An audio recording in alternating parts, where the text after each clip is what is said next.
I give it to you. Like I tried doing solo podcasting and it was horrifying. It's not that interesting. It's really hard. I mean, I ramble. Ethan ramble. You know, half the time, more than half the time, I'm like, this isn't interesting. But I've told people this before. I realize having a guest like this will be a lot more. Yeah, I mean, I'll start it whenever. Okay. I mean, it's on, but Gotcha. we're just Gotcha. just easing into it. But I tell people I know it would be a lot more interesting having other people on, and I should do that more. But doing it by myself, it's one of those things where it's like I'm doing it by myself and I'm kind of talking about what I'm doing comedy wise. And I know that's only for specific people. And once I start doing the road more, hopefully I can get people from there and kind of build it up rather than just being like, here's a podcast where I'm like hilarious. When you say okay, forgive me. I've seen 92% no worries. of all the episodes. 92? That's incredible. That's a lie, but I appreciate the padded stats. 92. It's 88 episodes. You counted it out? Yep. When you say you do so do you just talk about like your comedy, like writing out a bit, or just like literally like I'm going to this place and I'm nervous? Yeah, it's kind of all of it. I mean, I'm doing 45-ish minutes and I'll do. Oh my God. Good. Well, I mean, that's insane. Like, I couldn't. If you've listened to 92% of it, you'd be like, that's 45 minutes of mostly nonsense that. Do you rate something? So the only reason I'm so surprised is I like way back in the day, I did a podcast, and before I got my brother on, I was doing a podcast where I would do business stories. So I literally had like stories that I like wrote out notes on, and I couldn't even get through it. Like when I first started, I would jot some stuff down, which I think is good. You know, if you run out of stuff to say, it's good to have some bullet points. Yeah. But also, the more you do it, the more it's just like it teaches you to just ramble. And again, a lot of it isn't good, but it just teaches you to go on tangents. And it's like, maybe that's what I do, honestly, is I'm just talking about my last week. A lot of that involves comedy, what I've been up to, where I've been going. But some of it is like not comedy stuff, just what happened during the week, a random scenario, or if I was traveling or whatever. And then a lot of behind the scenes stuff, like how I felt on stage, like, oh, I felt good. I felt in the pocket. I felt a little in my head. Gotcha. I talk a lot about diet and how I'm kind of trying to sort that out. Which again, that's you're keto, right? Or no, I'm like gluten-free, sugar-free. I'll have some carbs. But I've been dealing with the last couple episodes I've been talking about, which I talked to you at the mic the other day about, like the acid reflux kind of situation. Yeah, ever since you said that, I've started to be like overthinking. Maybe I do that. You're on stage just like swallowing. It hasn't happened on. I went to Western Sky. night. Yeah, and that was just awful. So it hasn't happened on stage, but before I was going on stage, I was like swallowing. I was talking to Jeremy Cash or something, and I was like swallowing, and I was like, I knew it. Like, I knew Ben gave me acid reflux. Like put this in my head, and now like on the way here, I was like, like. Well, apologies for pushing that bad energy on you. That is something though that's been. I've talked to people. I was talking to Devesh when he came through. I mean, a bunch of different comics, and asking like, "Have you ever had this?" And literally everybody's like, "I've never had that in my life." What are you talking about? Like you have to swallow all the time? I'm like, yeah. And if you don't swallow, your body does it for you, and then you're on stage doing a joke, and then you kind of like seize up, like your body stop, and it's like, oh, that's not. It makes sense that it's acid reflux because people. I thought acid reflux. I thought that was when you like ate something like spicy, and it like. I feel like I've had acid reflux or like probably heartburn. Or yeah. Like it comes and goes, and I think for your average person, if you eat a bunch of spicy food or a lot of really acidic food or whatever, you can have bouts of acid reflux and heartburn, but it usually goes away. But for me, I think it's because I've just switched my diet up quite a bit. Like I was 6 months ago or so, I switched my diet up pretty I mean, I've told you about it. I went super healthy, but I've been eating like the same thing. I've been adding balsamic vinegar, onions, a handful of like stuff like that. And I've also been eating a lot of fatty meats and eating the fat. And I think that's just thrown off my gut to like have some issues. You have the most sensitive gut. Very sensitive. Very sensitive. By far. It's very frustrating to be like, guys. That's gotta be. I didn't do good tonight because my tummy hurts, but I usually do very well. Well, everyone's like, let's go to Raisin Cane's, and you're like, ooh, I'd rather pick up something at Sprouts. Yeah, I'll see you guys tomorrow. I'll get some almonds. Yeah, does Raisin Cane's have any organic options? Do you like Raisin Cane's? I like it a lot. Well, so it's from Louisiana, and being from Houston, we were one of the first like naturally cities to get Raisin Cane's. So okay. When did that like? So I was childhood? early in like high school when it was like a big thing because we could all drive. So they're not that old. No, 10, 15 years? No, they're not that old at all. Okay. And I guess they're crushing it or whatever. Interesting. Well, yeah, on that topic, let's do the introduction real quick. This is Grayson Schrom, fellow comedian in Denver. Good buddy. Thanks for being here, man. Yeah. I've been begging to do this podcast for glad to have you Every on. time I see you alone on the podcast, I'm like, you could use he could a really friend. Yeah. No, I do know that. I would like to get from your perspective, just you, not saying for my podcast, from your perspective when you're watching podcasts, what are the podcasts that you watch and like what draws you in? Are you watching comedy podcasts? Do you like the banter? Do you like the comedy talk behind the scenes? In the scene? Not in this, just in general. Oh. You're like, oh gosh, dude, I don't do that. I was about to be like, oh man, none of them. No, I like every now and then I'll check in on y'all's Slaughterhouse Studios, your podcast, Ethan's podcast. Jose has a podcast, or like a 3 a.m. thing that I've like looked at. But like, yeah, I do basically only comedy podcast. So Tuesdays with Stories, Bill Burr, Dan Soder has a new podcast, which is great. Stavros has a fairly okay one. I used to do a lot of Your Mom's House, but I've just like, I've seen, like, I don't know now. So my YouTube like page now, you know how like the algorithm, it just gives you what you like. So there's these accounts that like, I hate it, but they do like comedy drama, basically. Yeah, no, I've seen them. There's like comedy enforcement. Yeah. Yes. That's been popping up in my algorithm. There's another one called Joke World, which is actually like I think more established, but it's like a really fun one because they do like the funniest podcast moments from the. It's called like Joke World. It's like off of like Juice World or whatever. But yeah, like comedy enforcement, and it's hard for me not to like. So I saw Tom Segura's thing where he like freaked out and like called everybody poor. Yeah. And like doubled down on it. Yeah.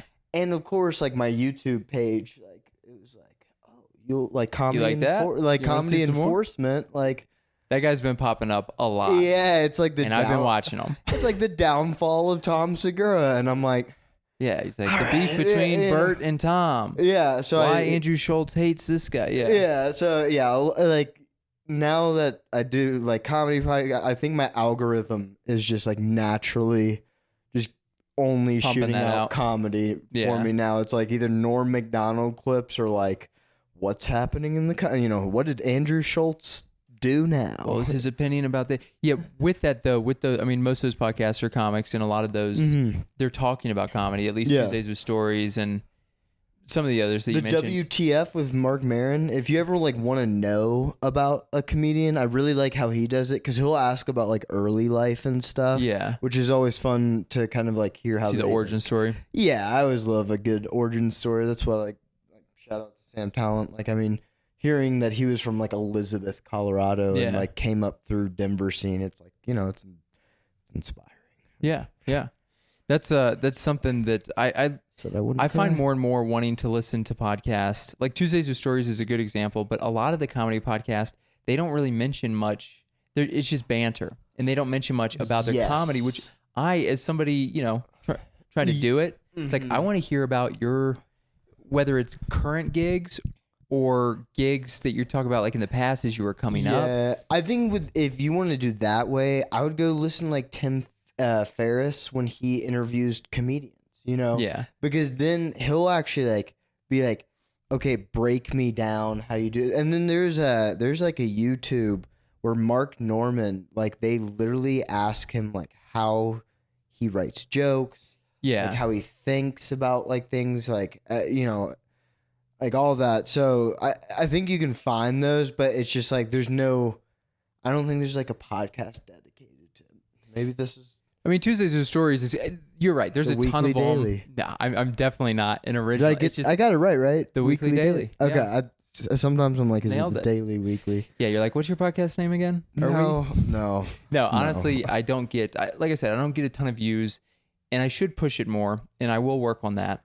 Yeah. I think having guests will help, but But if it's fun for you, yeah, again, it's something that I want to. It's like I want to talk about the stuff that's going on in my comedy journey. Yeah. Shows I'm doing, shows I'm running, Mhm. places I'm visiting, jokes I'm working Yeah. on, bombing, and like yeah, we were all the- talking about earlier, it does naturally help in some way. Like this can't be negative.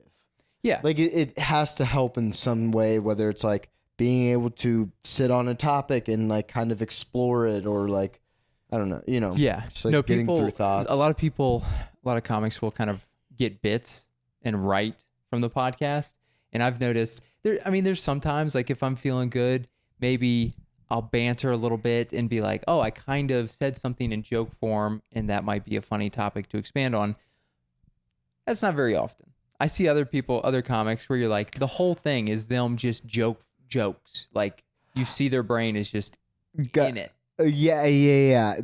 I think, and that's like a really, when even when I was coming on this one, I was like, is this a conversation? Because there's like a conversation podcast, and then there's like podcasts where you're like, oh, I'm going to go out of my way to try to be funny, try to like take thoughts and push them out. Like there's a podcast I did in a barbershop just recently. Don't really know these guys.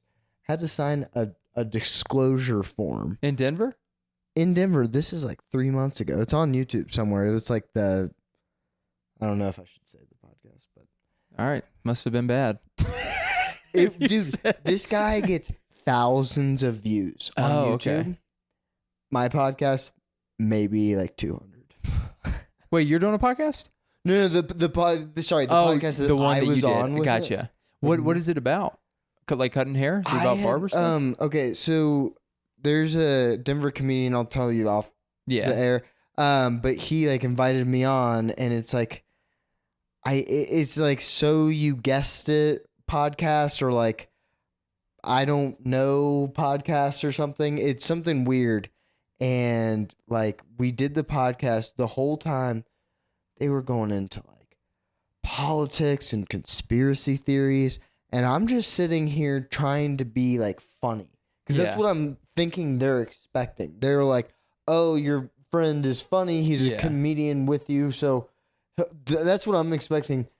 Did not, like, the whole time I'm just sitting there being like, what's going on? Yeah. Like, yeah, no, my approach for this, but also I feel the same with comedy, is just trying to be organic and natural. Mm-hmm. And then if we banter and make something funny, that's great. But going into it like, dude, I need you to be funny and I need to be funny.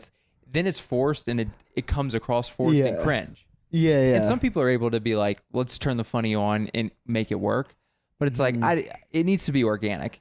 Yeah, and I think like Tuesdays with Stories, like, I don't think they're trying to be funny every episode. I think there's something there. I think they're naturally like just funny guys. They're comedians that it's their profession to be funny every day. Yeah. So like I think that like definitely goes with it, but I don't know. I like even like Ethan's podcast, I'm sure if he sees this he'll be like, "Rah." But like I could feel myself like trying to like force myself to be like, okay, like where can I slide in for a joke? And no, like Ethan, he is more of like a roaster, and I could tell you're trying to kind of like come back with something. Yeah. Or he's not he's just, his personality is to kind of to jab. To jab, yeah. And then like if you're trying to go back, it's classic redhead mentality. Classic redhead. That's what they do. They like to jab. No, but that's so to go back just to kind of the introduction here. So you grew up in Houston. Yeah. And when did you only lived Houston before coming to Denver? Yeah, I lived in Houston. I had a little trouble and went to like a censor boarding that. I went to like a boarding school basically for my last year. In Houston? No, in North Idaho. That's right. So like where Austin Langley's from, I was there. I was vacationing there for an entire year. I was vacationing there for an entire year. Like, and he was like, we talked about it, and he was like, I might have like done your boots for skiing. Is Sandy Point? Sandpoint, yeah. Sandpoint, Idaho, yeah. And then I was up in Bonners Ferry, which is maybe a 20-minute drive, and it's in northern Idaho, like in the middle of nowhere. After that year, when I graduated high school and whatnot, I went over to North Carolina, and then I was in Charlotte 6 years, then got over here. Okay, so you not back to Houston, straight from Charlotte to no, yeah. I don't know, like I just like I'm just gonna do something different. So would you do 4 years of your bachelor's and then 2 years just hanging out in Charlotte? Yeah, like 4.5 years, and then I got my first big boy job, like a corporate job. I entered the hole. Don't do it. I entered the corporate nightmare. And then I was like there for a year. I broke up with my girlfriend that I thought I was gonna, I was in college. I thought I was gonna marry her. Yeah. Broke up with her. Like my job was kind of going nowhere. Like I was working at a nonprofit. It's not like anything was gonna happen. And I was just like, I'm gonna go follow the tech scene. So, like I didn't even like think like comedy was like so. Not even like in the thought process. Comedy was always like for a very long time was always like 2 lanes over from where I was driving. It was always like kind of like I knew I liked comedy but it was just so far away that I wasn't even like watching specials or anything until like college. So yeah. And what is it? So you moved to Denver what year? 2017. And you started comedy. I started comedy February 23rd, 2021 at The Hangover. Oh, that's on Sheridan. Good one to start at. It was. I actually remember the first joke I did was about Duolingo's owl. Yeah, and it's kind of like it was like the owl's like the owl is like it'll send you notifications. It's like you better do your Spanish homework. You're slacking. And I kind of just like wrote a dirty joke about that. Yeah. And I remember doing it and being like, that was terrible. And then I left and I was like, that was the greatest. I was feeling. My gosh. I was like that. I was like, I finally figured it is literally my mom. You need to take it? No. I don't know, you said it in Mom, a way just you're keep like the car running. So the hangover. So what did you said stand up wasn't really in your periphery. When I was like I remember this like very distinctly. When I was like my whole life when I was growing up, I always was trying to like make my like mom laugh. Like I was always like the class clown. So I always like loved comedy and like loved performing, I guess, to an extent. I remember when I was 14, my mom said to me, she was like, I remember where I was like in the car next to her. Like I could tell you what restaurant was next to us. And she was like, oh, you should get up on stage someday. And I remember, and it always stuck with me, obviously, because I still remember that. But that was like, and that was like at 14, and that was like, it was still like, I was like, oh yeah, maybe someday. Yeah. So that, it always just kind of like got pushed away. And then in college, I watched Louis C.K.'s Hilarious. I think I was about to say he was in a black shirt, but I think he's in a black shirt for most of his specials. Yeah, So, I think so. yeah, I think it was hilarious. And then I watched Kevin Hart's like one of his like when he was really starting to get big, and that's when I was like, oh wow, like comedy is a thing. But it was still kind of just two lanes away. And then when I got to Denver, I had already like started to like kind of reset my life, and I went and did improv. Literally had my mom drop me off at my first like improv classes In Denver. In Denver at it was Voodoo, and now it's Rise, but it was at Voodoo, like the classes that you could sign up for. And I was already working a corporate job, so I could afford the classes and whatnot. And I took. Wait, does your mom live out here? She used to. Oh, okay. She used to. She came out around the same time that I did, and then she went back to Texas. But see, I'm swallowing. Yeah, I gave it to you. Caught the case of the. But then I did improv. Kind of got kicked out of a class one time. That like soured me to improv. I was improv level. I got to improv level 2, ladies and gentlemen. For just poor improv. I know. Okay, so I know this podcast is like on clean. It was a joke that was into a topic that was like kind of like, oof. So you were just on improv, did a joke that was a little maybe inappropriate, and they said you gotta go? So the improv teacher said, hey, there's 3 things that aren't funny. And I believe she said cancer, like pedophilia, and like the R thing. And I remember like when she said that, I was like, I feel like I've seen jokes with all 3 of those topics that have been hilarious. Yeah. Like, and of course I've seen a ton of jokes that were not funny, but like, it was kind of like a sour taste in my mouth because she was like telling us she was like, I just didn't like how she was like putting boundaries on us like so quickly. Like, yeah, I kind of feel like the art of comedy and in general, like improv definitely is in this is like finding those boundaries is the beauty, like kind of it is like seeing where those boundaries are and like, can you break that boundary and like make a little more land in there for, fence it in a little for us to have more places to go with joking. So did they just, they just kicked you out when you, they kicked me out. So wait, they didn't establish the kind of rules beforehand and then you broke them, or they said it? No, you said something and they said you broke a rule, you got to go. So I already said the word. So I got okay. So this guy was pretending to be an uncle. We were my uncle. We were in a scene. We were out in the woods. I said, hey uncle, as long as I don't have to sit on your lap anymore. She was like, whoa. That was it. She kicked me out of class for that. Wow. Okay. I was thinking that you were going to be like, I'll tell you after. And yeah. Oh, okay. I mean, I thought you were going to say like, and look, in improv, I've never done improv, but with open mics, you go through it and it doesn't, some of the comics, you look at them and you make a judgment on their character and you feel pretty confident. You're like, I don't think that's a good person. But we all, when you first start, you're like trying to get laugh. You're not saying things with mean spirit behind it. You're just trying to get a laugh. And even that, it's like, that's very I mean, nothing.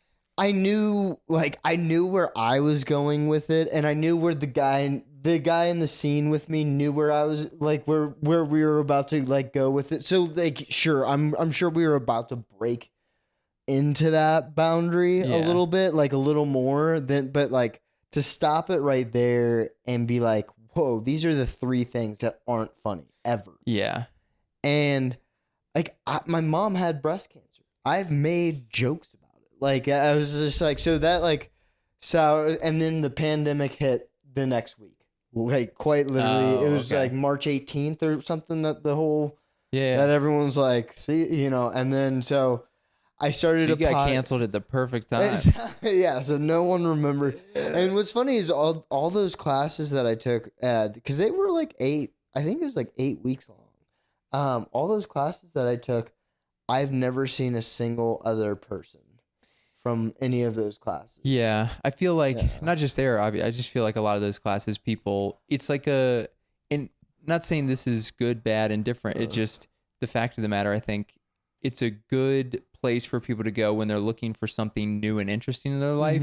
But a lot of them, they're not like, I'm fully pursuing this as a career. It's just like, hey, this is like a fun thing to do because I don't have much going on, and it like gets me out of my comfort zone. Yeah, well, so it was like always a nagging thing. And then I, like, after the pandemic started to subside in 2021, I was just like, dude, I could have just, like, died.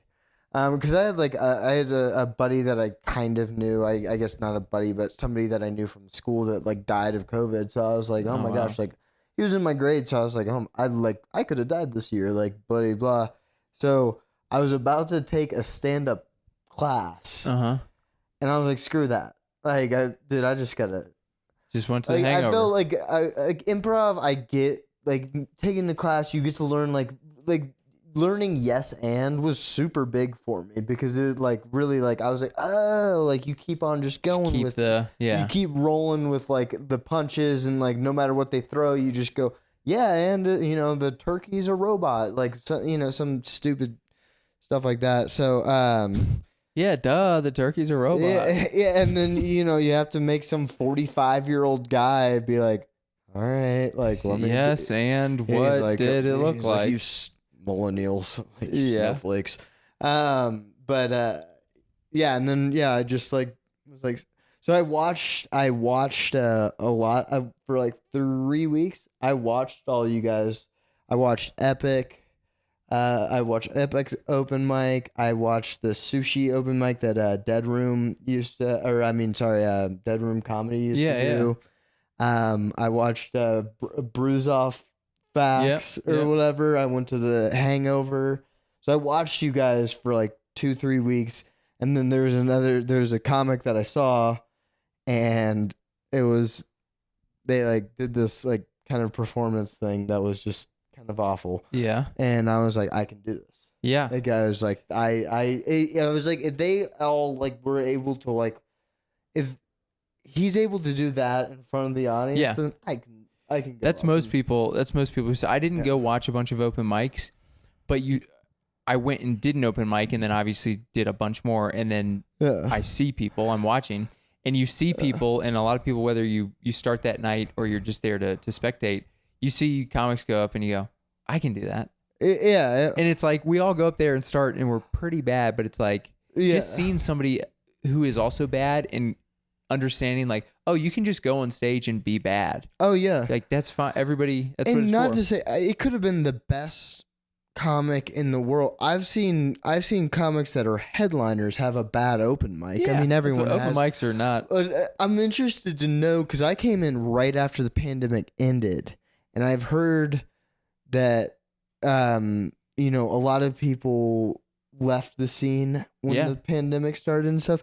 You were in Denver comedy scene before the pandemic, right? Yeah, so I was like a little over a year. What I understand, it was a lot more like gatekeeping and kind of... Yeah, you know, it's funny because I would say kind of yes, but also... That was from the perspective of a naive open micer who's new and really doesn't understand. Like, I'm sure you felt the same way. I felt this way. When you go into the open mic world, your entire perception of what the scene is just the open mics.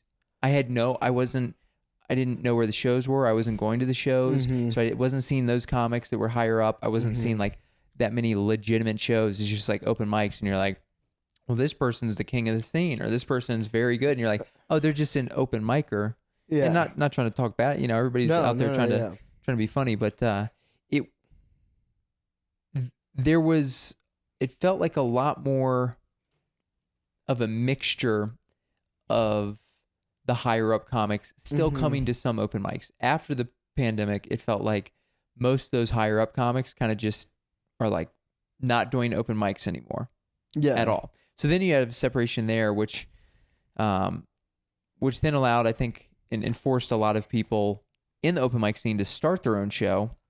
And I think with businesses after COVID, like they were more willing to maybe give anything a shot. So I think there was a bunch of factors that made it like different. I don't know if it was more gatekeepy back then. It's tough to tell, just not knowing. That's what I heard. That's what I've just like heard. Like there's like a few like in the early, at least 2010s, like there was like a few like of the last like kind of gatekeepers that were like 2010 kind of leaving the scene and stuff, and then like we had a new kind of revival of the scene, and then the pandemic hit, and the scene stopped basically the whole time. Well, from what I've heard, in my understanding, 2010 era, probably I'm sure much more gatekeepy, but I think the scene was very young at that point. Like there weren't a ton of. There's probably a couple groups of like very funny. I think Growlix, the Fine Gentlemen's Club, which was like I think Sam Talent, Nathan Lund, and Chris Charpentier, maybe guy who moved out to LA. And then there's probably just not that many comics right now. I mean, think about it. We have so many comics. So if the same percentage of people start a show as they did back then, there wouldn't be many shows in 2010. Now there's just hundreds of comics. You get 5% who try to start their own show. Now you got 100 shows. Yeah, I feel like it has died a little bit, because I feel like when I first started, it felt like everybody was like, "Oh my gosh, there's so many new comics," and I get that. Like, definitely a lot of people coming out of when COVID. You started. That was so. I think that was a big wave, and then some people naturally fell off, and then I think there was like, at least in the Denver scene, there was another like kind of wave of comics, and a lot of those guys fell off, and I think the waves have just been getting smaller, but definitely like right after COVID, I mean, I can think of like, several people that started at least the same year that I did, or within the same like few months, like that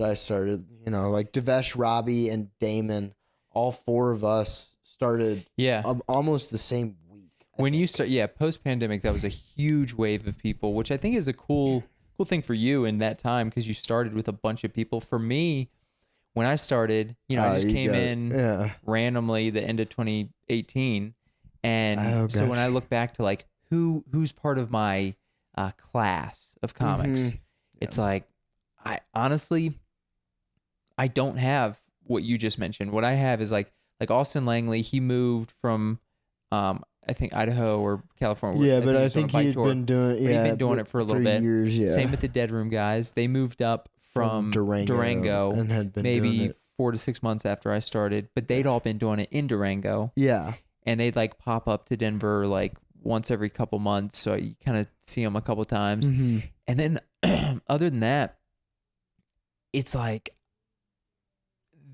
there was nobody that I just started, and you have like a group of 4 people where you're like, dude, we just started. We're on the exact same. I mean, I felt on the same page as a lot of those guys. We're all going to the open mics, and we're all trying to get on shows and trying to get better. But you started it uniquely like interesting. Well, and with that, like with the new comics, thank God there was a supply of open mics. Because there were so many open mics. Yeah. When I remember one time, I already said his name. Damon was like, I went to 19 open mics this week, and I was like, 19. I mean, that was in a 7-day span. More than double. You could go to more than 2 a night. Yeah, like that's. Yeah, it does feel like it's definitely cooled down. Like Monday, you used to be able to do Epic, then Rover. You could do Lion's Lair as well. I haven't done that one in a while. I've never done that. I guess I've only done it once. But shout out to the Gong Show. Tuesday, Tuesday's always had a ton of mics. Wednesday used to be a lot more. You had. I loved Wednesday. What did it used to be? It used to be Tivoli. Okay, there was Tivoli, which everyone hated, but I loved. Discovery. That was Wednesday. That was Wednesday, people would do that. That wasn't at the same time period. Wheat Ridge had died. Discovery had died out before by Tivoli. that time. At one point, there was Devil's Head Brewing, Tivoli, and Devil's Head, the Taz liquor Tavern. place, right? Yeah. Taz Tavern. Yeah. So it was, you could go to Tivoli and then hit Devil's Head and go to Taz, and it was all like sort of. And where I lived, you just go right back up the street. So like there was like 1 or 2 months that Wednesday was like my favorite day in comedy. I wish there were more on Wednesday. Honestly, I don't go out on Wednesday a lot. Yeah, I don't do the Wednesday. Because I just haven't been to Rise in a while, and then Wide Right's like too late for me and my old age. But it's like, man, I wish there was just a 6 o'clock early one, get it in. Same thing with me. Like Wide Right's just too late for me. Like I go to all their Friday stuff. Like, and I've gone to Wide Right like 10 billion times, but I just never done their open mic. But I don't know, Rise, it used to be Voodoo, and got kicked out. That's where I did my first mic. Of Voodoo. their improv class. Voodoo. Don't talk about uncles and sitting on their laps. That's inappropriate. This is a clean podcast. Jeez. Edit that out. I mean, no, I'm kidding. But no, Voodoo, yeah, that was the first mic I did. It was, I did it day after Christmas. I've always felt, I don't know. I'm sure the people, I just don't even know the people there, so I can't say anything bad about them because they're a different company now. But I've done Rise a few times, and there's some mics that I do get like a kind of a weird vibe from. Epic used to kind of be this way. Epic was the first mic that I ever did an open mic at where I had people, and it was probably because I was like 3 weeks in. I had people sitting this close to me, and I'm 6 foot. Like if I'm standing this close to somebody, like you'll probably see that I'm standing there. Yeah. And they had their backs turned and were just talking. Yeah. And it was probably like that front because right table, I was so new to it. Because now if it happened, it would be another night, and I would just probably screw with them a little bit, be like, oh yeah, your conversation is probably way more important than whatever my dreams are, you know? But like, I remember it just like really affected. I was just like, oh gosh. Yeah. Well, it's in the beginning, we all think that like we're owed the attention of the people. And then pretty quickly you realize you're like, oh, we kind of came in here and ruined their night. They didn't know comedy was happening. You're like a toddler. Like all these new experiences, you're feeling that emotion for the first time, and you're just like, and you see people. I don't know about you. I remember seeing people act out, and I did it in the beginning. Not act out, but like desperately try to get attention of people who don't want to pay attention. Yeah, and it's so cringe. And just over time, you're like, all right, especially for an open mic where you're like, yeah, it does. I don't need your attention if you really don't want at a show. If it's like a ticketed show or something and people are being rude, maybe it's a little bit different. Yeah. But if you're in a space where people are like, hey, we're just here and obviously want to just talk, it's like, hey, I'll do my jokes to the people who want to listen, or I'll just do them to the wall, which is like, nobody cares. But I would like to recite these words that I came here to practice. Well, it was a big lesson to learn, but like, you don't ever like want to be mean to the, like, for me at least, I always try to stray as far away as I can to being openly mean to an audience, unless they are so down with it. They've like already been having fun. They're like, yeah, yell at me or something. If they're like interacting and they're loving it, like sure. But like I've seen a ton of comics, the audience, even like the audience isn't that bad, and they start roasting the audience. Yeah. And they're like, they turn the crowd on them. They're like, why are you being mean to us? That happens all the time. And that's something I've noticed big time and learned, especially for smaller crowds. So whether it's an open mic, a small local bar show, whatever, like similar to the show you run, like if it's a smaller, intimate crowd, which honestly, a lot of the shows that we're doing are going to be that, you have to be a real person.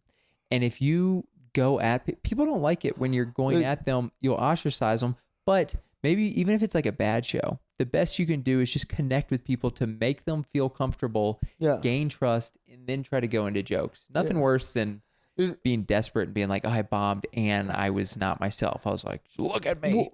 Well, and that's the other thing, like begging for attention. Like at some point you got to like understand, like do you, like when the guy's like handing the flyer to you and you're walking down the street, and you like just continue to stare straight and you're like, oh no, I'm good.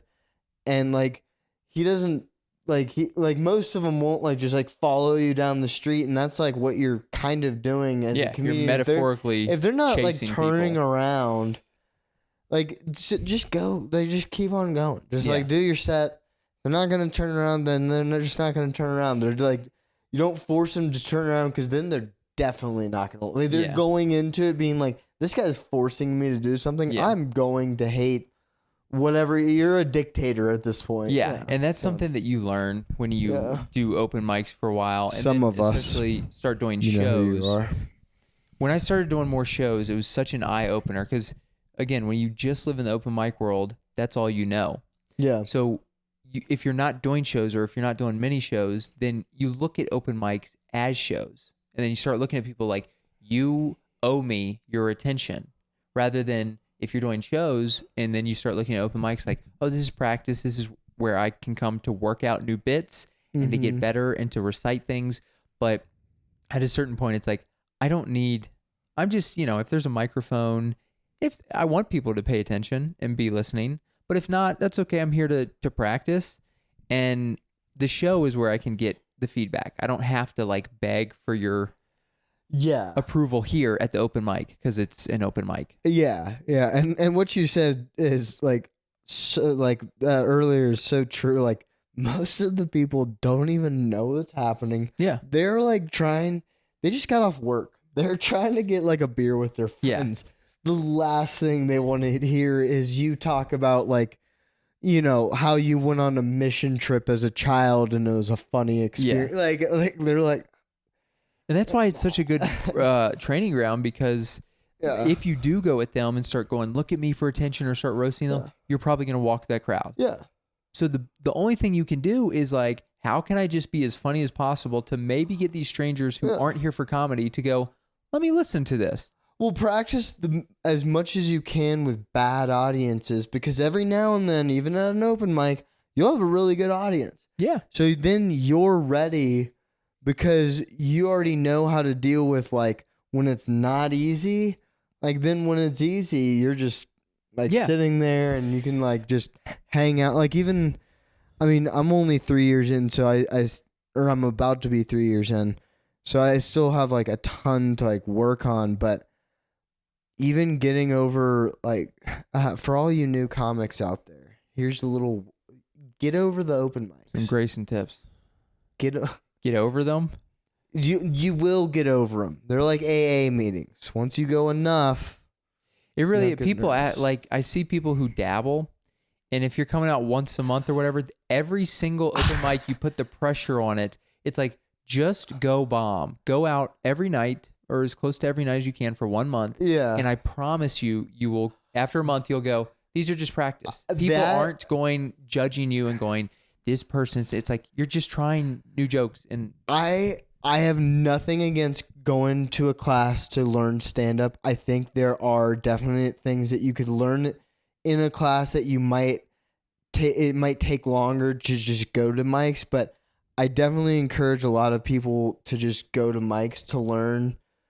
Because if you go to class and you're kind of nurtured in a way where you don't go like directly to the deep end, sometimes that can be really awful. Because I know there's a place that offers some classes, and I know some people that came from those classes that do 1 mic a month, 2 mics a month, and they're like, if you start out, why am I not getting booked on shows? Because it's so much more than just going to a mic. It's, you got to like talk to, everyone calls it networking. I hate that so much, but it's just like, it's not networking, but you just talk to, what is, but you also have to go out there and do it. Yeah. And people, we all started, honestly, I probably started this way too. And you might, like, I didn't become friends with you because I was like, well, Ben has opportunities. You want it to be organic networking where it's like, you're just around. Yeah. You get to know people naturally because you're out all the time seeing these people, and you become friendly with people that you enjoy spending time with. And then,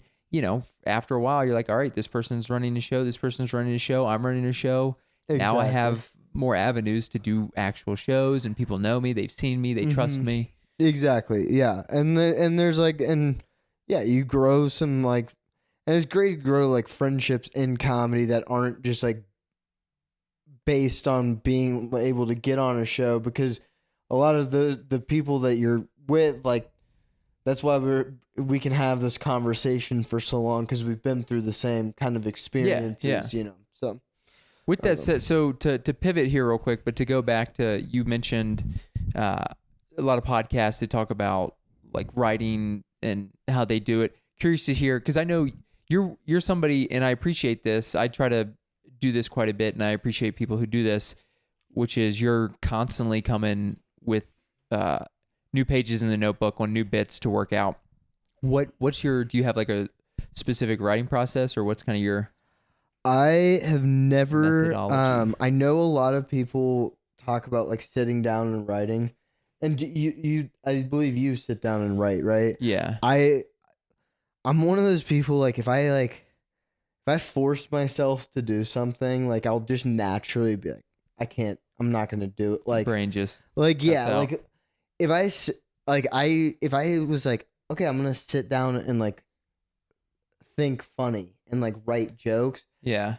I just like wouldn't, I don't know, like how I'm wired, it just wouldn't work out. So I think I get more jokes out when I'm walking my dog, when I'm about to go to sleep, when I'm like sitting in traffic. That's those three situations I've written 90% of What does my that look jokes. like though? Are you voice memoing just your thoughts? Are you doing your notes? Are you bringing a notepad? I write it down in my phone, and then for some reason I have to like write it out because it like from the pen to the hand to the brain, like it just helps me more. So then I'll write it out one time, and then I'll try a joke out. I used to have a standard. I'll try it out 5 times, but now I try it out like 4 times. I'll go to 4 different mics and give it a shot. And, you know, I feel like because it gives you an opportunity to do it in front of different crowds and stuff to figure out, like, because the crowd at Tavern 26 is definitely different from like the crowd that was at Blush and Blue. Yeah, like it just naturally, like it's just gonna be different. So. But if your joke can work at both, then you kind of know that you got something there. Or if it gets a few chuckles at like Tavern, then keep on trying it at Tavern, because then you can like start rewriting stuff in it and being like, okay, this works here, you know. So is that what you're doing? So you're jotting down like an initial thought, and then when you put it to paper, are you expanding, or are you kind of just... So there's a joke that I do about it's called Deaf Child, and it's literally about, I was walking my dog one day and I saw this sign and I had seen all these signs about like drive 25, keep our kids alive, drive like your kids live here, and because I was around a bunch of schools, and then I saw this yellow sign and all it said on it was Deaf Child, and to me that was funny because I was like, wow, they just said Deaf Child. What if I just kicked you out right now? So that's inappropriate. I never know where the line is. I don't know. Yeah. I'm banned from the weekly day. This podcast is canceled. It's not coming out. I'll be on comedy enforcement. I just go up and it just hard cuts in the middle of your story there right before you. Yeah. Ben Dailey recently kicked off. Yeah. Local Denver What's going to happen? Yeah. Like, what's going to happen next? But it's like stuff like that, or like, literally, like I'll see I'll be in traffic, and I remember I wrote a bit on this, but like it was like, my dog's a Republican on one of those stickers. Mm-hmm. I was just like, how dare you even like think that's label okay? what your pet is? Well, how to even have the audacity that a dog would even have the conceptualization of a government? You're insane. Like that means you need to speak to a therapist. Yeah, your dog's brain isn't big enough to comprehend. And your brain thunder, is, and you need to talk to somebody about it, because you have some unrealistic expectations for a dog. Well, that's just a cute country person, just letting their neighbors know we got the whole family here, including the pets. Well, you can find my dog's a Republican out in like Aurora, but you go into like, Rhino, and it's like, my dog's a Democrat, and I'm like, you should. Oh, you've seen both? Oh, I'm like, you guys should both be in the same psych ward. Like, I mean, that's you should engage with that. You should see that and go, what? So your dog voted last? Did they vote? How did that happen? So like a puppy voting booth? What was the signature? Just a little paw print, you know? Yeah. How do you make sure they get the correct? Like maybe he's a Republican and his little paw hit the wrong one. That would be a fun, like to like go there with a sincere, be like, oh, what? How do you do that? Like, I love that's one of my when people a lot of people try to do the gotcha stuff. Yeah. And they'll ask you like a rhetorical, absurd question. Yeah. Be like, oh, you're a terrible person for this reason. And I like meet them with the same energy and go in. I remember saying a word one time. I was in Central America and I said an inappropriate word. Mm-hmm. But it wasn't like in poor taste. It was fine. In Spanish? In English. Oh, but okay. It was around English people. And the person, I think, so it started, I used the word chick to describe a woman. I said those chicks over there. Not in a derogatory way, just... Now I'm taking over the podcast. Yeah, now I'm out. Dude, yeah. You're out. No, it wasn't in a derogatory way. It was just... Yeah. And I didn't even notice. Because she tried to like get me that she's like, you can't say chicks. But we were all having a good time. I didn't know. It wasn't until later she called me on something and I met her with that same weird energy of like, all right, let's go. You want to try to do this weird like buzzkill at the party for no reason at all? You just want to be like virtue signal? I was like, all right, let's go. Okay. And I went all in. What did she say? What did she was trying to make and I'll do this with anybody. I'm very stubborn. I'm not a confrontational person, but I'm also very stubborn. And if you come at me with crazy energy about like I felt that point. Because you know people who do this virtue signaling where they come at you and they need everybody to know you're a bad person. I go, I'm ready to go. Mm-hmm. Tell me your logic. Let's hear it. Yeah. Let's hear. And then obviously it's like no logic, and you're like, no, we're in it. You started it. Let's finish it. Mm-hmm. By the way, this happened maybe twice in my life, but I will go. But they're those. Well, I mean, people who come at you like that, it's like that's so aggressive. That's man not with a how mustache humans should be. like you hasn't gotten in more bar fights. Nah, dude, I'm not a fighter. I'm not a because the other guy knows. I opened with a joke last night about a riff about my mustache. The comic before me had a nice mustache and did a joke about it, and I went up there and I was like, yeah, a little different for my mustache. The great value. Yeah, he was basically saying he's getting like a lot of attention from it, and I was like, this is giving me very different attention. It's getting me on lists. Yeah, you're like, it's not attractive not to people. With the ladies, with law enforcement. It's getting some eyeballs. But what is so you said chicks, and she was like, that's not cool for you to say chicks. Yeah.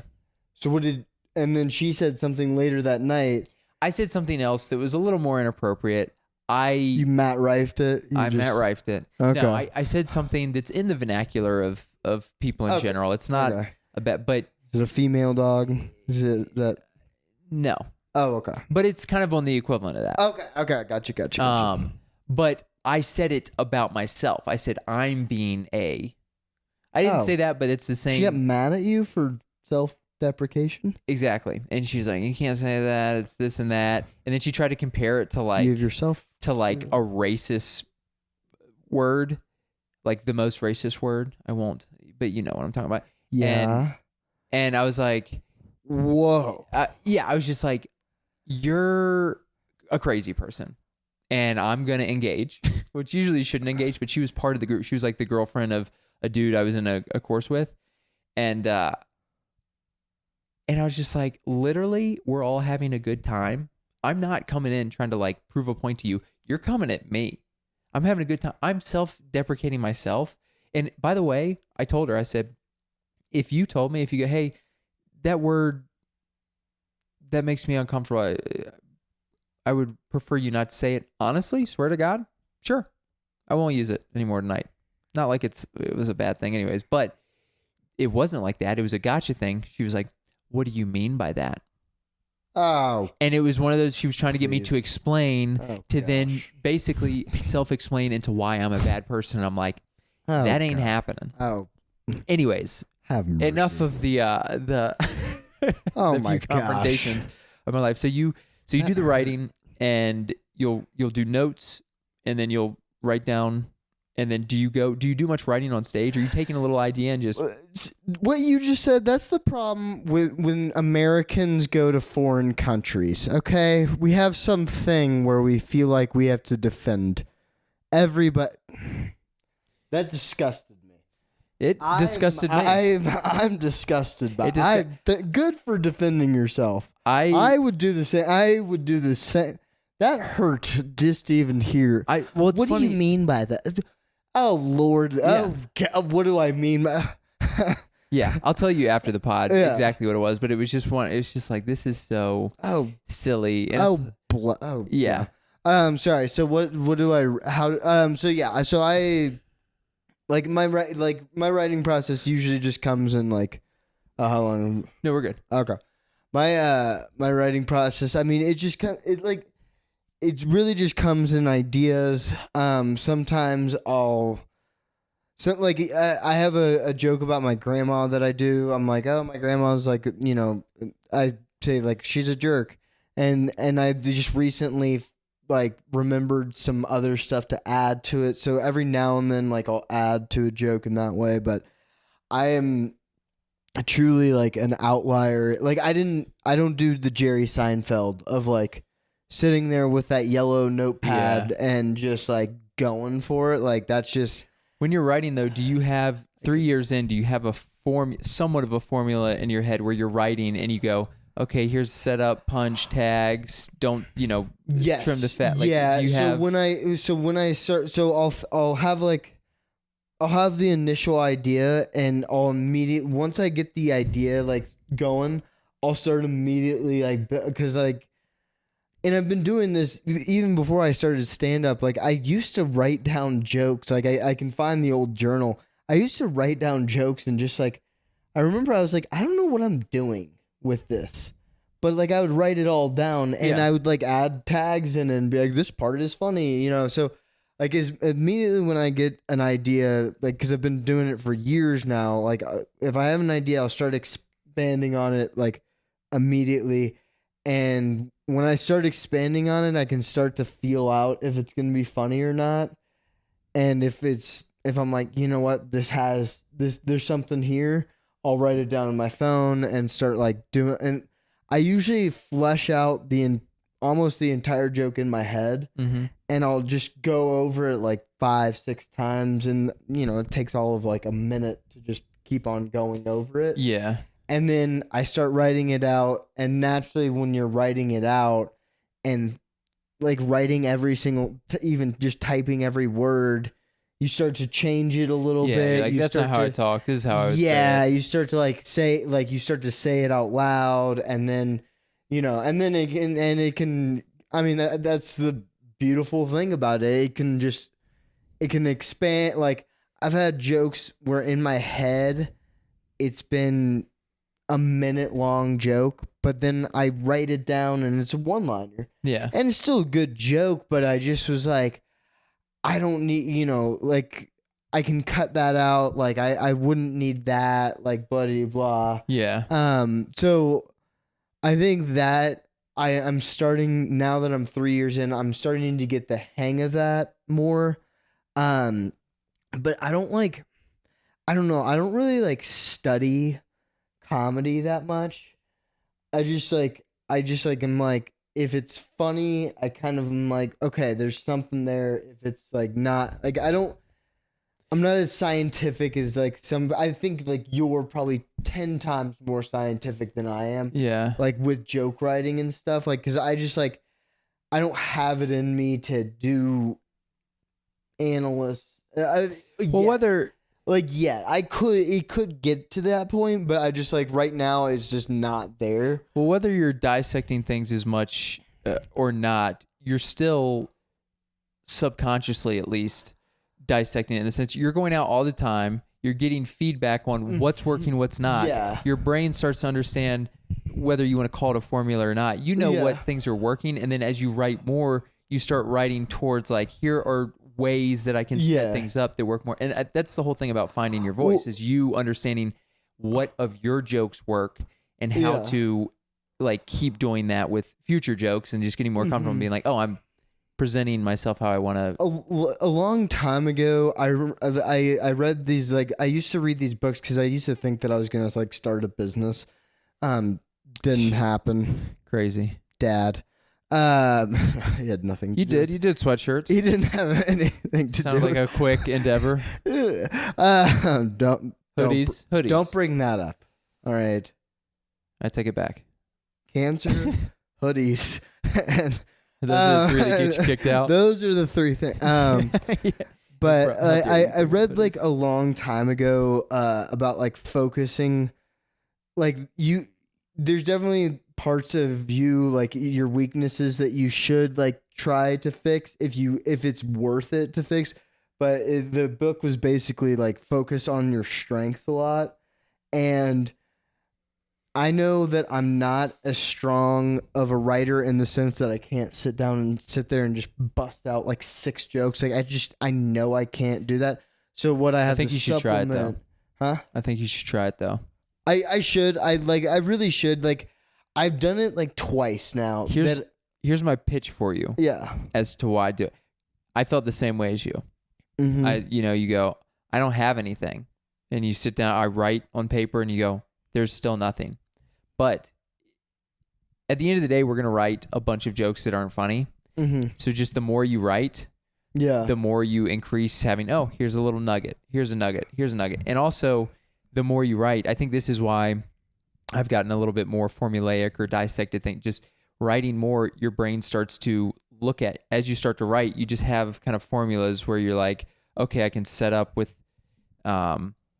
something up like this and then be like, whatever the topic, if say the topic is TVs, and then I just go, my favorite thing about TVs is XYZ, my least favorite, and then you kind of have like some things in your mind as to like making simple jokes, where like your favorite, your least favorite, analogies. You just, the more you write, the more you kind of see those. And honestly, if I don't write much for like a month, I'll go to sit down to write and go, I'm journaling. This isn't, I'm just being like, TVs are square. Xbox. You're just saying. Can like, you believe this guy doesn't have a Netflix special? No, that's. But if you don't, I get you. Like I get it. So I have like really really bad ADHD. So I can, if I can pace, if I like, the only time that I've ever been able to like think about stuff is when I'm going to bed, and that's because like I'm sitting still and like.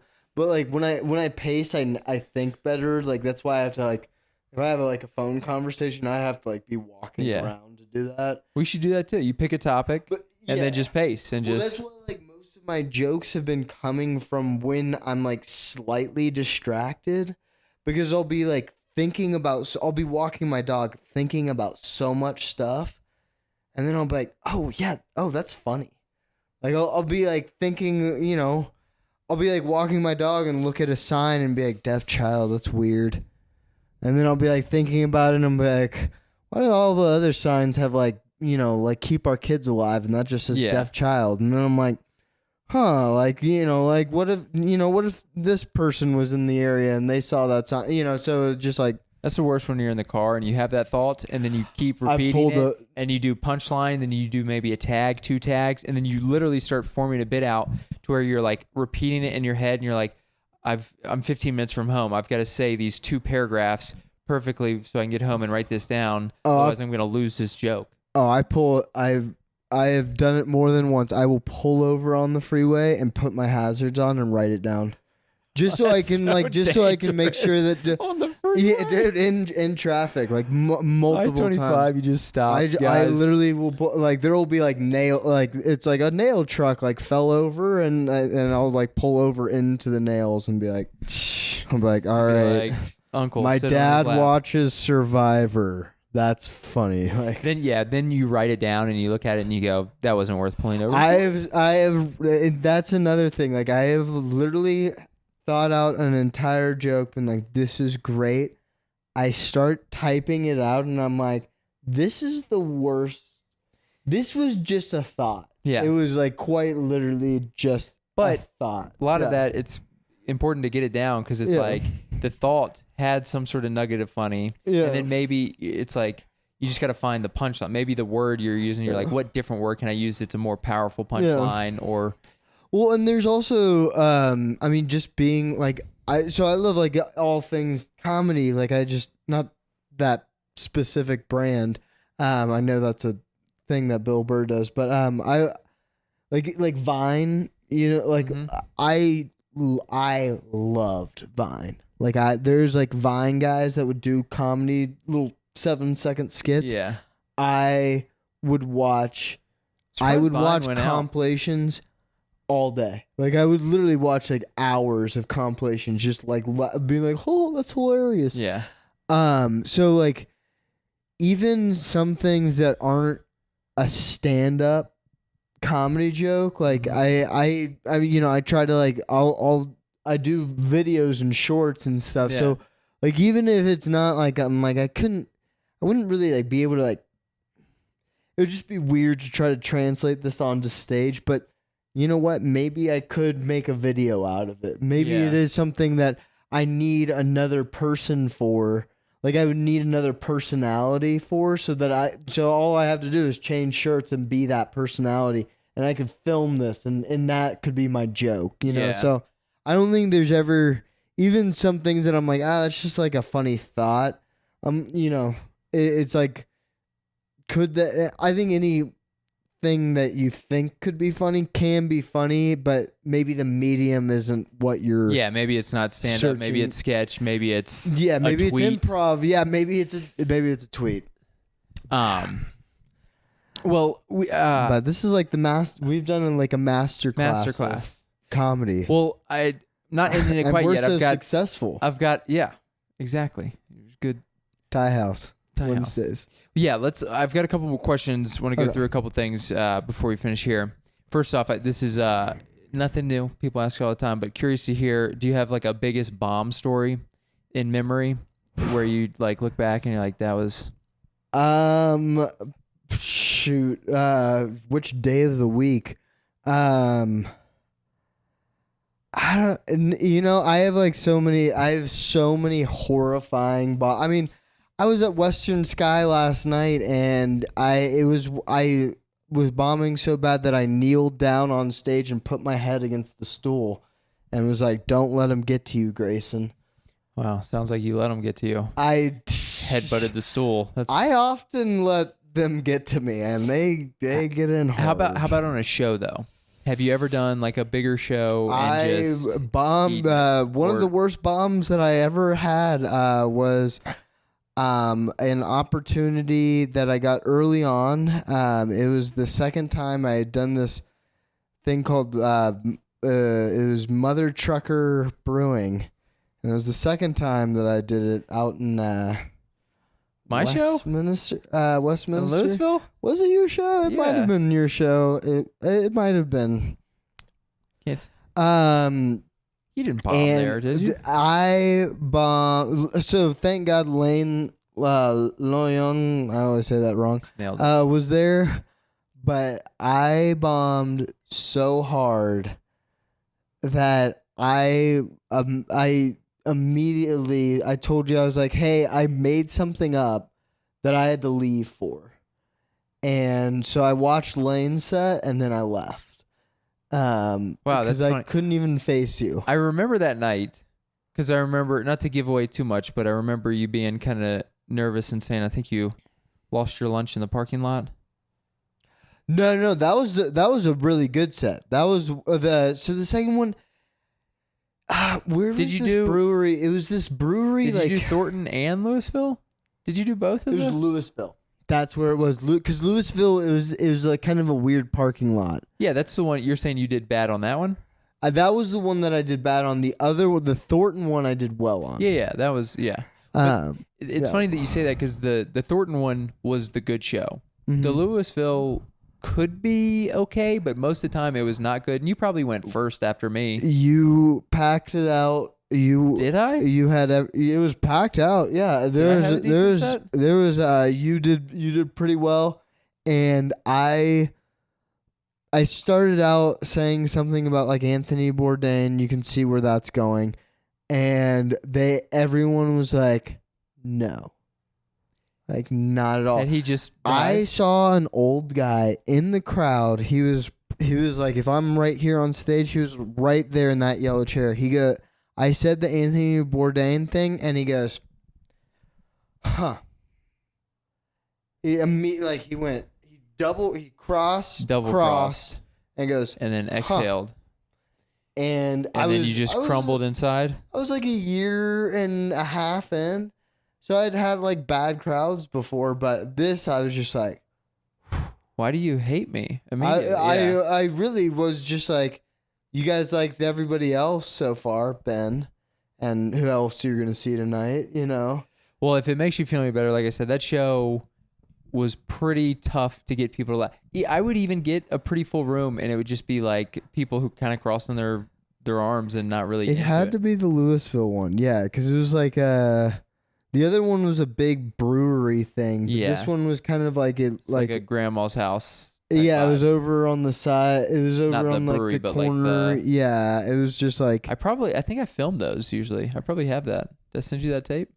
No, you did not. I think you didn't film either of mine because I'll put it in right now. I think you Grayson set. No, I think you were like, this was not worth it. Well, okay, so that's biggest bomb. Sorry to hear that it was at a show I ran, but how about best show? Do you have a memory of like just killed? The show that brought me back, like there was one. I'm so jealous of people that like think they can that are like, I will quit. I am okay with quitting one day because I cannot do that. Like I am envious of people that like are okay with quitting, but I know, there was one time that I was like really like, I don't know if I can continue doing comedy.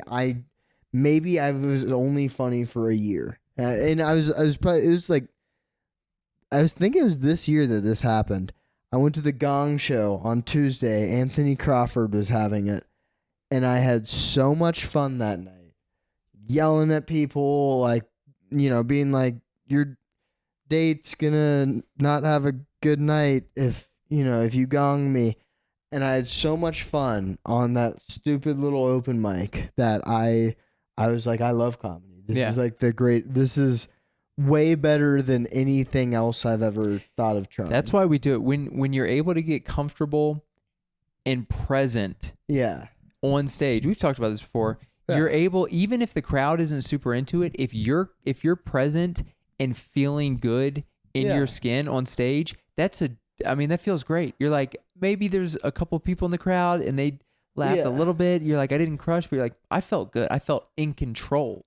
Yeah, I think it's like, it was, I remember I was like, this is fun. Like, this is fun. Like, this isn't, exactly. I'm not being forced. I think there's, at times I was feeling like I was being like, kind of putting yourself through forcing torture. Myself. Yeah, I was like forcing myself to do it. And I was just not enjoying I was like, oh, I'm going to have another bad night. Like, yeah. And it gets to you. And then, you finally have one good night and you're like, okay, like, all right. The ebbs and flows. Yeah. So worst bomb was Mother Tucker Louisville. Hardest kill was at the Gong Show open mic. That's, no big show like Mama, I'm going places. No big show like Grandma's house or somewhere where you. I guess like the best show I ever did on was like my Comedy Works, my first C set ever. I got pushed to a B set. Okay.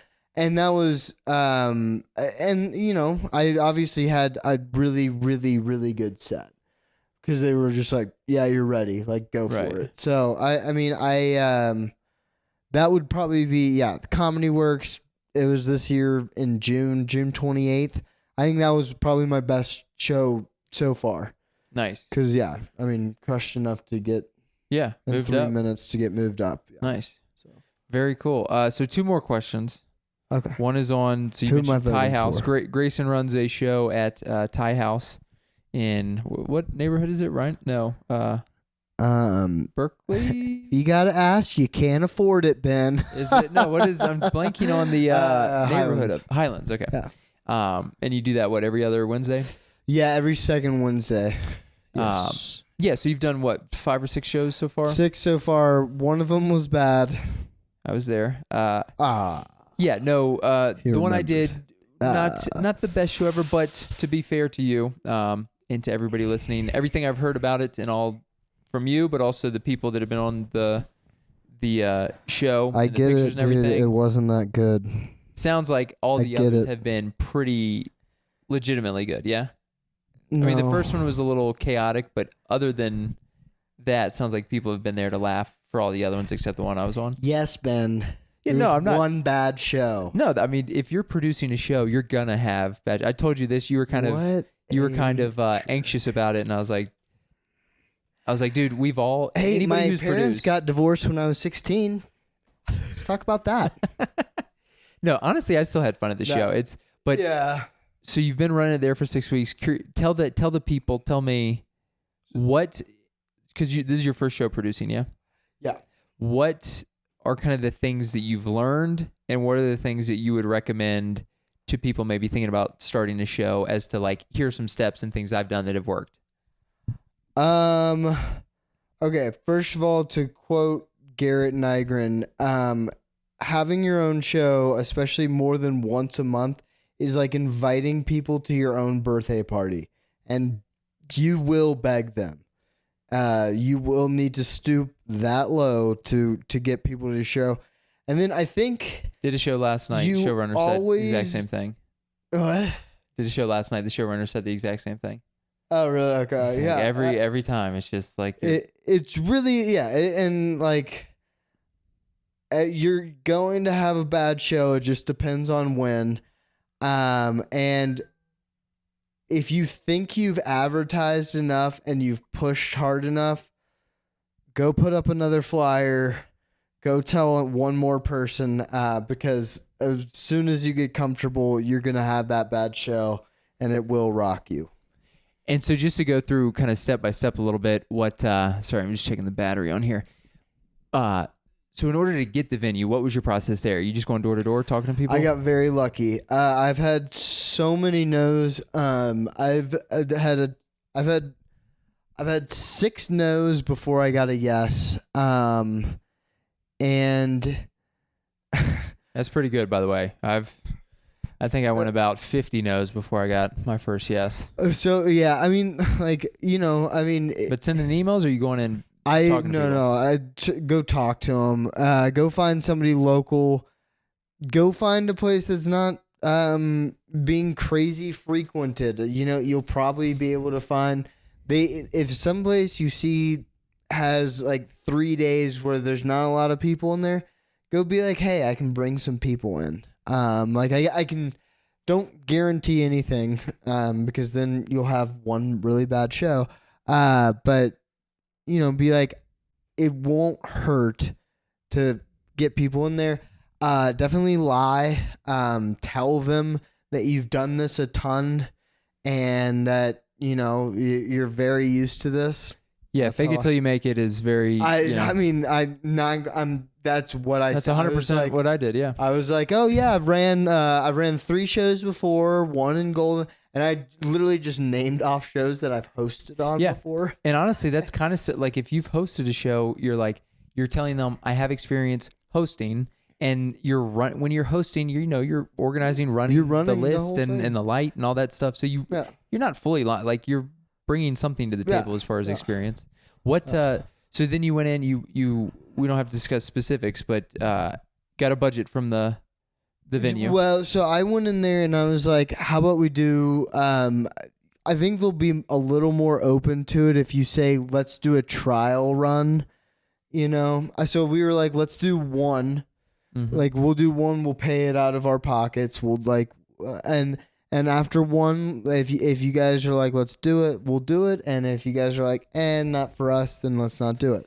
Yeah. And so we had one, and it was the first show went, amazingly. So, yeah. They were down to keep going. Yeah, I would say, so I've run a decent amount of shows over the last couple of years, and Same thing. I always approach places. I go, would love to do a trial run, 1 or 2 shows. And then after that, totally up to you. If you want to keep it going, we can. If I can show that I'm bringing people in, you're making money, would love to at least have that opportunity. So that's a good way to pitch it. But also one thing, and I'm guilty of this too. I think most new people, but this is for newer, maybe producers who are considering starting a show. My first couple shows that I did not get a budget. I sold tickets. So I made money from tickets, but tickets aren't guaranteed. You know, it's tough to get people in. What I would recommend is going in and doing the fake it till you make it thing. Go in and say, here, go in with the specifics. Yes. That's number one. Go in and say, if whether it's the trial that's run. What you told me. Yeah. I just if you go in, I just didn't do an email. It's like I had so many no's through email that I was like, I'm just gonna go in and tell the person. So I was like, this is what we usually run it for, and like, you know, this is what we'd love to be making. Yeah. Be specific. Yeah. Say this is the budget. The budget is for paying the comics, advertising, the equipment, all of the above. If you have equipment's kind of a necessary thing for a lot of local shows. Some places obviously have that. Yeah. But then, telling them it'll be 75 to 90 minutes. Give them all the specifics in a simple way to then allow them to say yes or no. I went in my first couple pitches before. I mean, I was probably 6 months into comedy, and I just go in and just be like, "Do you want to do comedy?" And they'd be like, "Well, tell me about it." And I'd be like, "Well, we'll like." You get up there and we can do comedy. Like, it's up to you. We can kind of like do it. Do you have a way you want to do it? And they're like, I don't do comedy. What are you talking about? If you come in there with everything written out and stuff, and with everything, if you're like, I got this all, like, you won't really lift a finger. A lot of people aren't against it. They're like, if you're like, I'll make the posters. Anybody can make posters on Canva. Yeah. You say, I'll do that. I'll do everything. I'll set up the event on Facebook. I'll bring all the equipment needed. I just need a spot. Yeah. You know, and I think producing a show really does help you kind of see what you want to do in comedy. Because one thing that I realized is, like, I was like, making money is great in comedy, but also for me, a lot of it's like for the love of the game, for like being able to put on my friends and like being able to have a spot and be able to say that I'm a producer and stuff. You know, it's super. Some people, but I think a lot of people are.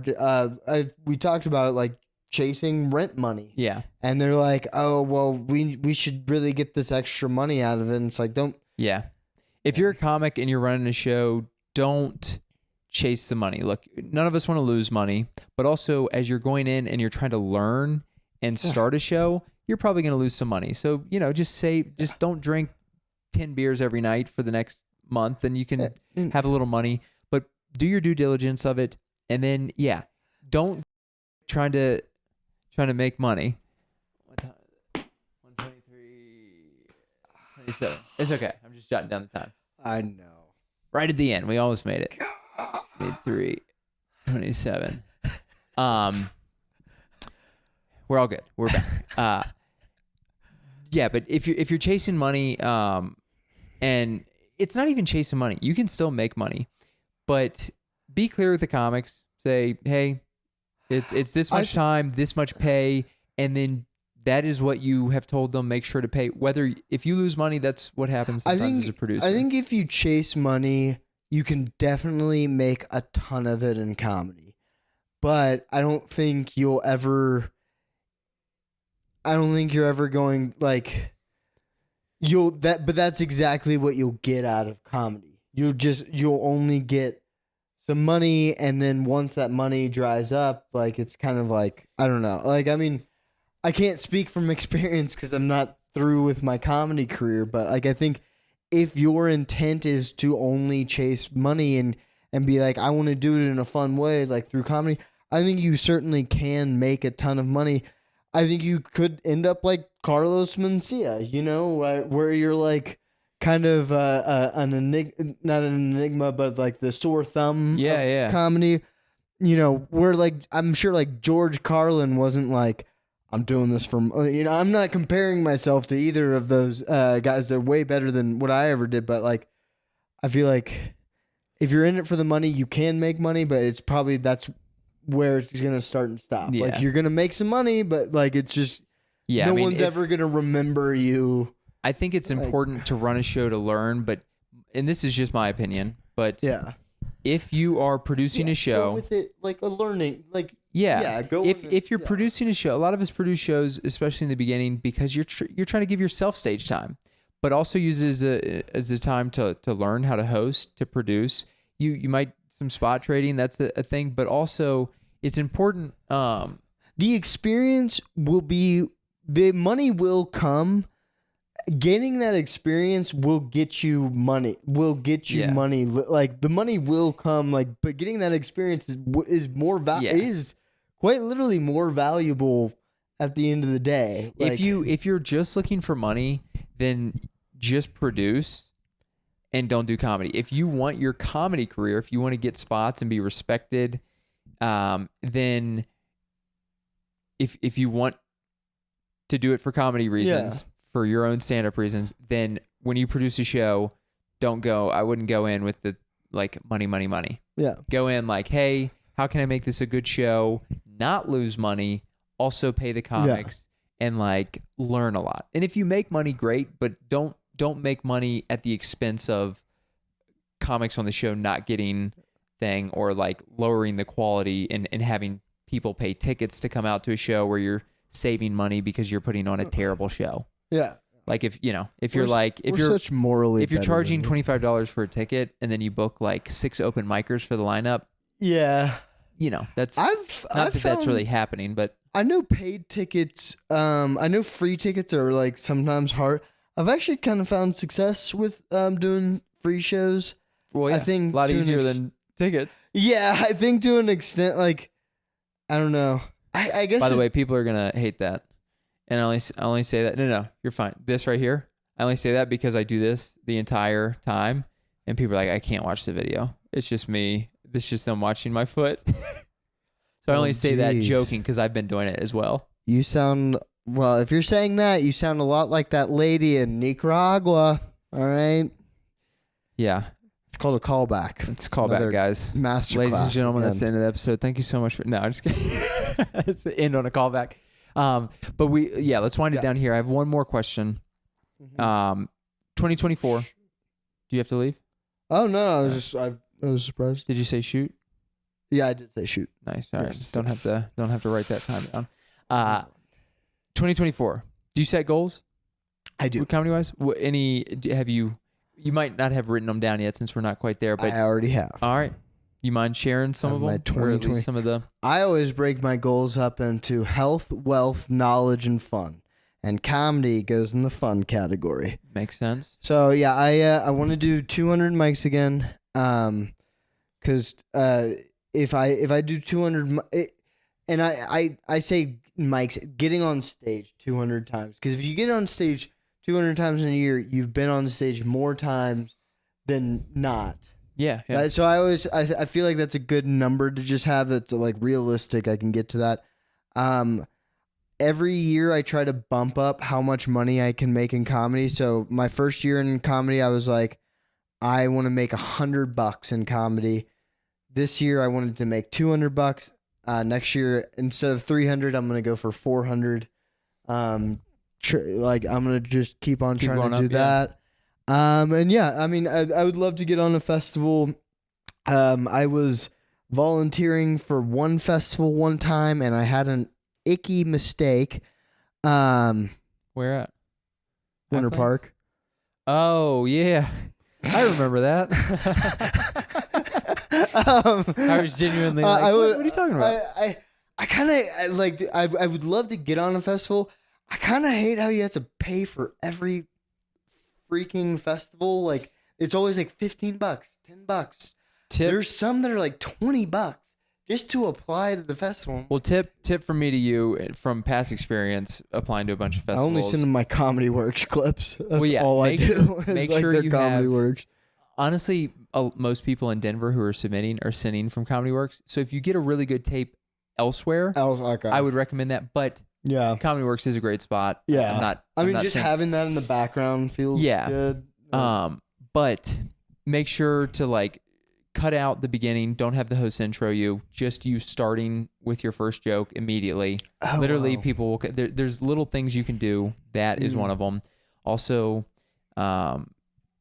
make sure to just apply to like 10, 15, $20. That is, it's not nothing. But also, if you're accepted, you're spending $500 or $1,000 to go stay in an Airbnb and flight and everything like that. So keep that in mind. Yeah. But just keep applying. My first couple years in comedy, I was literally probably 1 for 50. Oh my gosh. And this last year, I was very fortunate. I feel like I got a good tape and just got better in general, and got into like 9 or 10 out of 25 or 30 that I applied for. Dang. So it's still not a high amount, but getting like 30% was, my goal for this year was 3 festivals. So getting into the amount I did was a surprise. It was awesome. But yeah, just, it's tough to get a great tape, but do that cut at the beginning. Don't have the host, because usually they send it to you and it's like the host bringing you up. Cut that out. And then, just keep an eye. Just honestly, it's the same thing with producing. It's like, just save some money up and know that you're going to lose. If you want to do a festival, you're going to lose some money. Yeah. And that's just part of it. Yeah. The investment of, hey, I'm going to send out 10 places. Hopefully I get one. And then when I go, I'm not getting paid. I got to spend a bunch of money to go there as well. And obviously, like, other goals would be like just getting, I would love to get another show. Because, when you do produce a show that you get paid for, it is nice to, you start being like, wow, this is realistic. And you'll start to see too, if you run some decent shows, that just by default, if you show that you're professional, reliable, and funny, you'll start getting booked on other stuff. Like I wasn't booked. I was basically booking myself. I was running like 4 or 5 monthly shows, and those were most of the shows that I was on. And it wasn't until, it's like a delayed effect, but the more that you give to the community, the more you'll get back. It's very easy to, we've talked about it, where you're just like kind of going to open mics and you're like, I wish I get booked. But if you run some shows and just keep showing your face, momentum will start to happen. Like, how did I get rid of this guy? Maybe I'll get him on my show and never see him again. It's the best way to cancel him. Have him talk about sitting on his uncle's lap, and then we can get him out.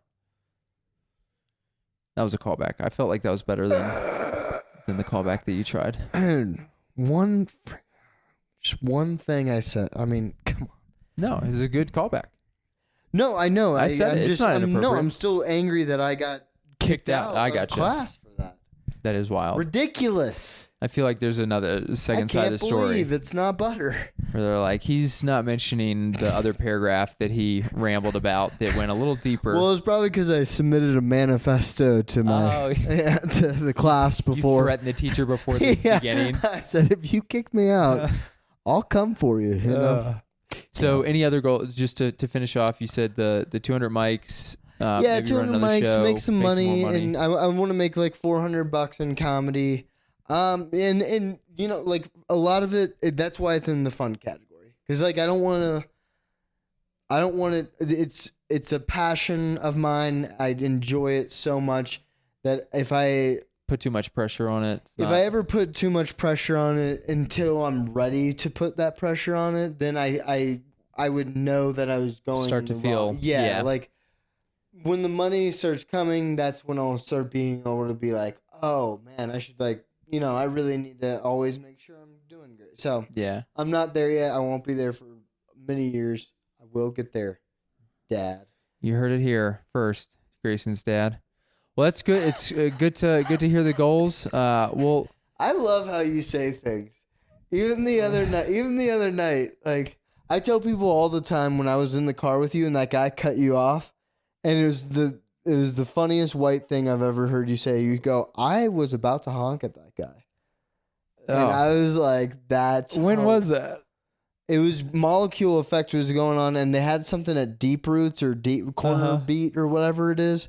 And we were going to go check that out. Yeah. And some guy like cut you off, and you looked at me, and you're like, I was about to honk at that guy. That is pretty fun. I don't remember that, but I don't want to catch you in an alley. That does sound like something. Beat me up and take my lunch money. I almost made a noise to let that You guy said know he I almost caused an accident. You literally said I almost honked you. I almost honked it. I don't honk much. I don't, but I do. In the city, you have to honk sometimes. Just I don't want to get hit. Hey, watch it, Buster. Well, hey, thanks for hanging out. Appreciate you being on. Tell the people where they can find you on social media. Subscribe to my YouTube so I can quit corporate America at GS was here. I have some other social media. I don't really care. Instagram, GS was here as well. Yeah, but that's private. I'm not. I haven't started to monetize that yet. So I don't really care about that one. But my YouTube is the most important to me. And then Thai House. We have shows. My roommate and I have shows there. Every second and fourth Wednesday. So come out if you can. Yeah, go check it out. If you're a comic, go support you. I'm sure you're fine. Well, I mean, you can always follow me on socials. I will accept whoever wants to follow me. So awesome. It's a very big compliment. All right. Well, thanks again for being here. Thank you guys for tuning in this week. Appreciate you being here, and we'll see you again next week. Vote for Ben Dailey. Class president, 8th grade. Yes, sir. He's still in 8th grade in Virginia public schools.